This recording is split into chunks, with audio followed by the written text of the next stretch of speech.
So hi guys, nandito ako ngayon sa The Island Nature. Dito yan guys sa San Jorge. From Catbalogan, sumakay ako ng bus papunta dito sa San Jorge. Dahil first time ko dito sa San Jorge, kaya sinabi ko na lang sa driver na ibaba niya ako doon sa kanto sa sakayan papunta sa The Island Nature Spring. At pagkadating natin dito sa San Jorge, sasakay tayo ng habal-habal na motor guys. So bali yung daanan pala dito, may mga part na lubak-lubak na sira yung mga daanan. Pero kaya naman guys. Pero kung mayroon naman kayong kotse, mas maganda. So nandito na pala tayo, nakarating na tayo dito guys sa The Island Nature Spring. Kung gusto mo guys mag-overnight dito, kailangan magpa-reserve ka. Kailangan tawagan mo sila kasi minsan kay punuan yung kanilang hotel dito sa loob ng kanilang Nature Spring. Dahil gusto ko lang naman magtampisaw dito at gusto ko lang ma-experience na mapuntahan itong lugar na ito dahil sikat ito guys na paliguan dito sa Samar. So bali ngayon guys is pupunta ako dito sa reception nila para magbayad. So ito nga guys, nakita ko nga dito si babaeng marangal. First time kong makita si babaeng marangal. At syempre kailangan natin makipag-selfie sa kanya. Sayang naman yung punta natin dito. Sayang ang pamasahe from Catbalogan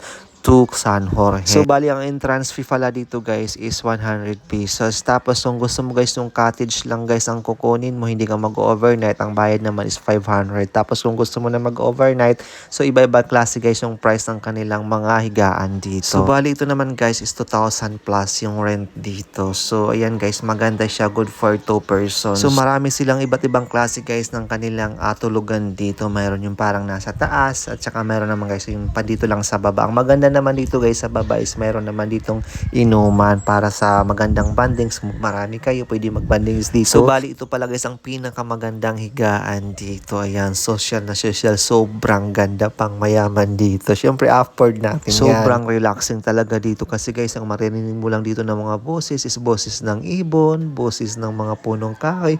May boses pa lang agoy. So, ibig sabihin ko guys, kapag mahangin yan, maririnig mo talaga guys yung mga puno na gumagalaw.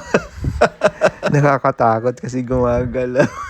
Agoy to so bali may mga alaga pala sila dito guys na malaking ibon. So sobrang ganda dito. So kung gusto mo na mag-cafe, mayroon dito guys iba-ibang klase ng coffee. Tapos kung gusto niyo naman ng alak, mayroon din sila dito, nag-o-offer din sila. At syempre guys, hindi ka rin mabuboring dito. Kung gusto mo ng internet, mayroon naman dito kasi mayroon dito silang piso wifi. Sobrang ganda talaga dito guys. Sobrang refresh kasi nga lahat dito guys is puro natural lang dito. Lahat ng mga bagay na makikita mo dito is mga natural. Ngayon naman punta tayo dito sa mga katubigan nila.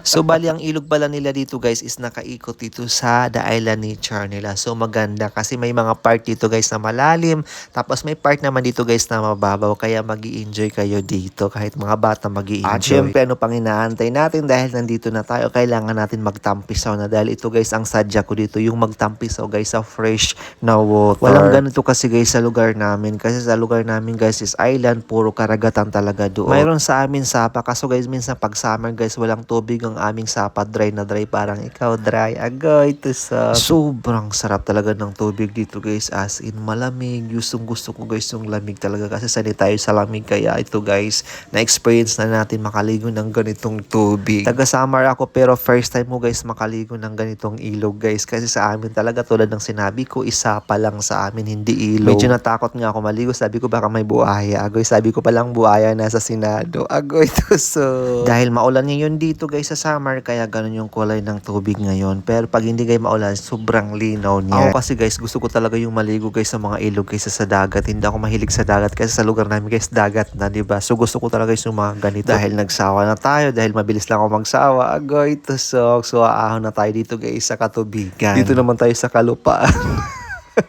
Syempre guys, dito muna tayo guys, sa ahon muna tayo kasi magba-vlogs pa tayo dito kung anong mayroon dito sa The Nature Island. So ito guys, mayroon pala dito silang camping fire.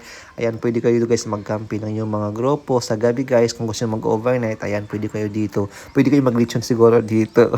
Maganda dito guys para sa mga photoshoot ng mga kasal at saka birthday. Sobrang ganda dito. So mayroon naman dito guys kayang swing. Ayan, itatry natin. Mag-feeling bata naman tayo kasi wala mga bata dito. Wala masyadong tao kasi nga weekday. So may mga trabaho ngayon ng mga tao, sigurado ako. Pero pag weekend, I'm sure punong-puno dito guys ang kanilang resort. So ngayon naman guys, punta tayo dito guys sa kanilang banlawan dito sa sa loob. So pagpasok ko pala dito guys, nagulat ako, ang daming mga tanim dito guys ng mga halaman. So nature na nature talaga guys ang kanilang pig dito guys, ng kanilang banlawan. Syempre social guys, naka-shower, diba? Dahil nagugutom na ako, kaya mag-order tayo guys ng pagkain. Papunta tayo guys dun sa kanilang restaurant. So bali hindi ka magugutom dito guys dahil ang dami mong pagpipilian dito guys ng pagkain. Iba't ibang klase ng lutong Pinoy. Ang pangit lang dito guys, pag nag-order ka ng pagkain, wala silang siniserve guys na pinggan. So bali magbabayad ka guys ng plastic na pinggan na 5 pesos. Tapos yung kutsara naman guys is hindi siya maganda. So wala silang serving mangkok. Kag iinom ka ng sabaw, mag-order ka ng sabaw, wala silang ibibigay na serving